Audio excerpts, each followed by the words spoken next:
Olá, paz do Senhor, tudo bem com você?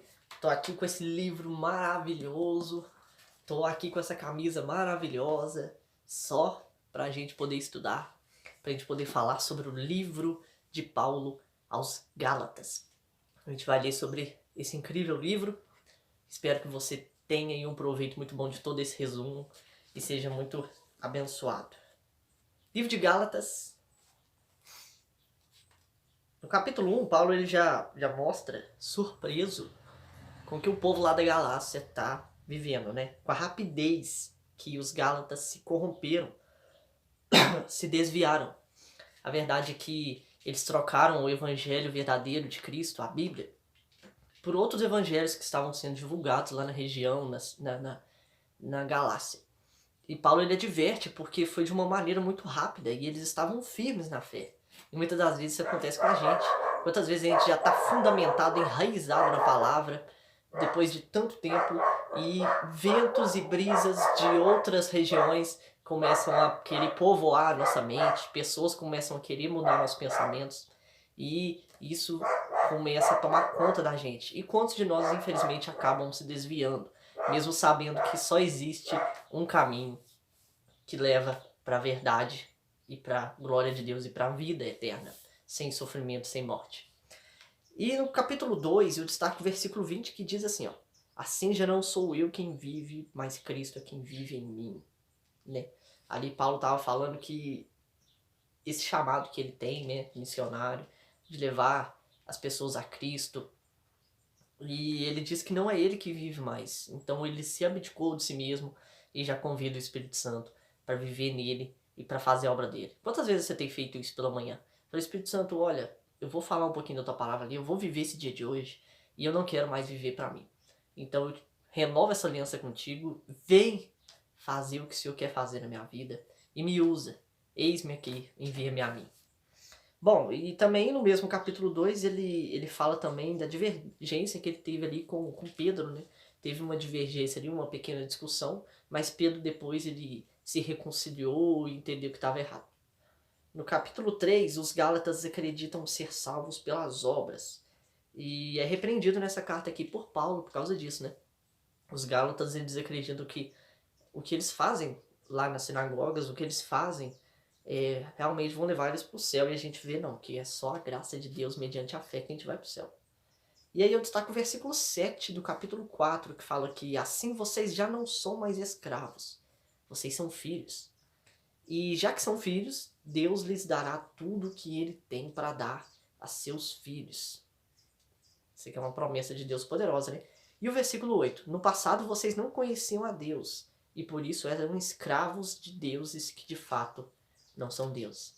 Todos nós temos um passado, não é verdade? Todos nós temos uma história. E quando fala aqui de idolatria de deuses, você pode entender da idolatria a outros deuses também, né? Santos e por aí vai. Mas você pode entender idolatria de diversas maneiras. Idolatria como algo que você praticava que vai de desencontro à palavra, como bebedeira, como perversão sexual, como imoralidade sexual, como adultério, como roubo, como mentiras, como calúnia, como maldade com as pessoas, falta de amor. Então, em meio a todos esses tipos de idolatria que você tinha, Deus ele fala que vocês agora foram salvos e redimidos de tudo isso e vivem uma vida diferente. No passado a gente não conhecia a Deus por causa disso. A gente era escravo disso, né? E se a gente não fosse resgatado por Deus, se alguém não levasse a gente para a igreja, a gente não conhecesse o evangelho, a gente ia estar caminhando para o inferno sem saber. Mas agora de fato vocês não são mais escravos desse medo e não são mais escravos deste mal. No capítulo 5, no versículo 1, diz que Cristo nos libertou para que sejamos realmente livres. É continuando o assunto que eu estou falando aqui. Então a gente deve continuar firme e não se tornar escravo novamente. A verdade é que o pecado vai bater na sua porta todos os dias. Quem bebia vai sentir o gosto todo dia. Quem fumava, se ficar perto de algum lugar que tem alguém fumando, vai sentir um desejo absurdo. E de diversas formas aí de mal que te escravizava e te levava para uma vida de perdição. Eles vão voltar. Deus ele falou que ele não ia afastar aqueles que são deles desses maus. Então o crente, o cristão, ele também sofre com aquilo que o prendia. mas, né, um alerta aqui de Jesus para a gente continuar firme e não se tornar escravo novamente. Lembra de onde Deus te tirou? Lembra o que Ele já fez na sua vida? Lembra o lamaçal que você estava atolado e Deus te resgatou? Lembra da vez que você estava doente, desempregado? E não traz Jesus novamente. Então continua firme e não volta a ser escravo. Amém? No versículo 19 a 25, fala de um negócio muito legal que eu quero ler aqui, ó, todo para você. 19 a 25 do capítulo 5. Diz assim, ó. Ora, as obras da carne são manifestas. Aqui está falando as obras da carne e as obras do Espírito. Você que quer saber quais são as obras do Espírito, a gente vai ler agora. Mas primeiro a gente vai ler quais são as obras da carne, que está aqui no capítulo 5. As obras da carne são imoralidade sexual, impureza, libertinagem, idolatria, feitiçaria, ódio, discórdia, ciúme, ira, egoísmo, dissensões, facções, inveja, embriaguez, orgias e coisas semelhantes. Eu os advirto, como antes já os adverti, aqueles que praticam essas coisas não herdarão o reino de Deus. E quais são então as obras do Espírito, os frutos do Espírito? Bom, versículo 22. Fruto do Espírito são amor, alegria, paz, paciência, amabilidade, bondade, fidelidade, mansidão, domínio próprio. E contra essas coisas não há lei. Os que pertencem a Cristo Jesus crucificaram a carne antiga, crucificaram essas suas paixões e esses seus desejos. Então, se vivemos pelo Espírito, andemos também pelo Espírito. Eita!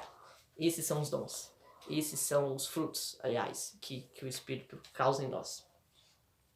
E o último capítulo desse livro, já finalizando esse estudo de Gálatas, eu destaco o versículo 2 primeiramente, que diz: ajudemos-nos uns aos outros, assim estaremos obedecendo a lei de Cristo. A verdadeira religião é ajudar os pobres, necessitados, viúvas, os órfãos, ajudar aqueles que precisam no mundo de hoje. Essa é a verdadeira religião.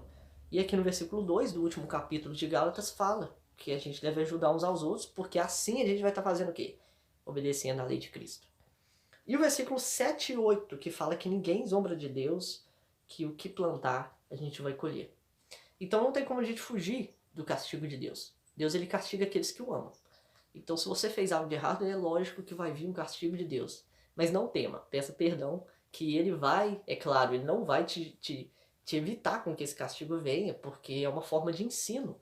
O filho não deve, o pai não deve, às vezes, corrigir o seu filho, porque ele fez algo de errado, senão ele vira um menino mimado, vira um menino que quer ganhar tudo o tempo todo, as coisas mais fáceis, do jeito mais fácil.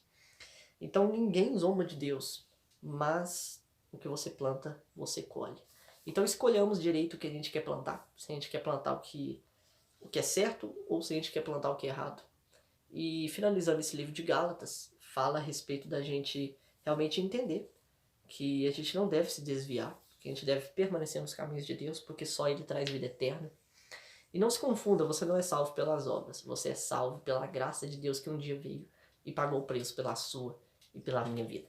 Que Deus te abençoe muito em nome de Jesus.